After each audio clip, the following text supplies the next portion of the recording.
My name's Rosie. I'm 29 years old. I do radio for 3CR community radio on a Thursday with my friend Stella called Are You Looking At Me? Our show is about disability, made by people with disability, but we just do things like music, basic interests, so it's not fully always about disability per se, but it's, what we're interested in and we have a disability. Sometimes we decide to just do a music show and we just do our favourite songs and then talk about the artists, or we'll have an interview. I have a big passion for Australian music. I think it's really important that everyone goes out and listens to live music, especially.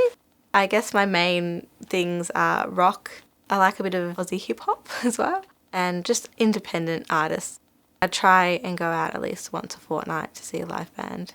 When you're at a concert, you're not feeling disabled, you're feeling like a fan, just like everybody else, singing along to the music and enjoying yourself, and the energy that's coming from the stage, you're giving back, and, everyone is, and, it's like a bonding experience when you're all together and no one's kind of judging. You don't feel like you're being judged. I also play wheelchair football and occasionally wheelchair tennis. And soon I'm going to start playing wheelchair softball once the football season's over.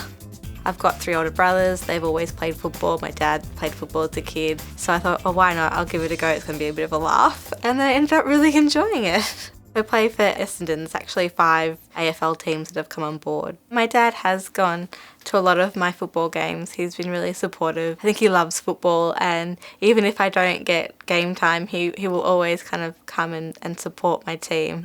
So when you play sport, not only do you get fit and you feel good, when you're playing the sport, all your woes of the day drift away, but it's also a way to network and meet people, and other doors open for you when you play sport.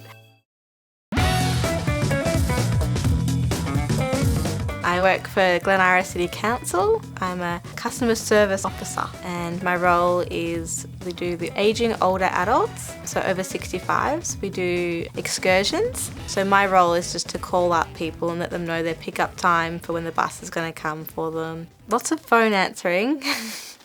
There was a big struggle with trying to find work. I find that, the longer you're out of work, the harder it is to get a job. I was having a lot of interviews, like getting interviews, but then not getting past that stage, and you lose your confidence, and so you kind of lose that ability to be interviewed well. I was doing a lot of voluntary work, which I think a lot of people with disabilities do because it's something to fill the time.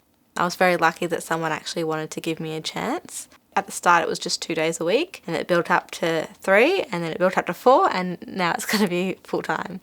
I'm actually kind of advocating by accident by working, because people are learning that I can drive. Some people are saying, how has Rosie not had a job before? She's so great. So they're kind of learning that there is this kind of unconscious bias as well when it comes to, hiring. Work has helped me a lot with independence, not only with confidence, but also it's given me my own income. So now I've been able to tell Centrelink goodbye, which has been the best thing ever. I got enough money now to move out, so now I'm renting and living by myself in a 1-bedroom unit, and it's just been the greatest thing for my independence and self-esteem. I like the fact that I'm kind of like on the same level as my friends, because you watch your friends get jobs and move out and start adulting. So I kind of like that now that I'm doing that too, so I feel really good. I like living alone because I did try living with people. It's nice to be able to do your own thing and kind of have the house the way that you want it. It's freeing, it's independent. I think I've got a really good, strong network and community. So I've got my friends that have disabilities. We have that connects us, and I think an understanding, we're all on the same page. I think no matter what disability you have, there's some sort of connection and understanding there. I think it's really important for people to go and find their mob, find their people. I've got a fantastic family network and support. My mum and dad are really supportive and fantastic, and so are my brothers.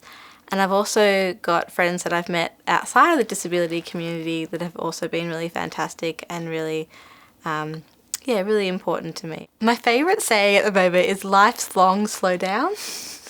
So instead of just trying to do everything before you die. Just do what makes you happy in that moment. Like, I'm so excited about finally getting full-time work and becoming an independent person. See the friends you want to see. Put yourself out there. Meet new people. Even though things can be scary and you can be unsure, things can, I think, get better with practice. And if you do put yourself out there, even though it's scary, some great things can happen and doors can open for you, and you won't regret it. Because you don't know where it's going to lead. Like, life is just bizarre, and one moment you can be jobless, don't know where your life's going. The next moment you've got a job and you're really busy. Things will happen. You just kind of got to be open to it and say, I think, yes to a lot of things.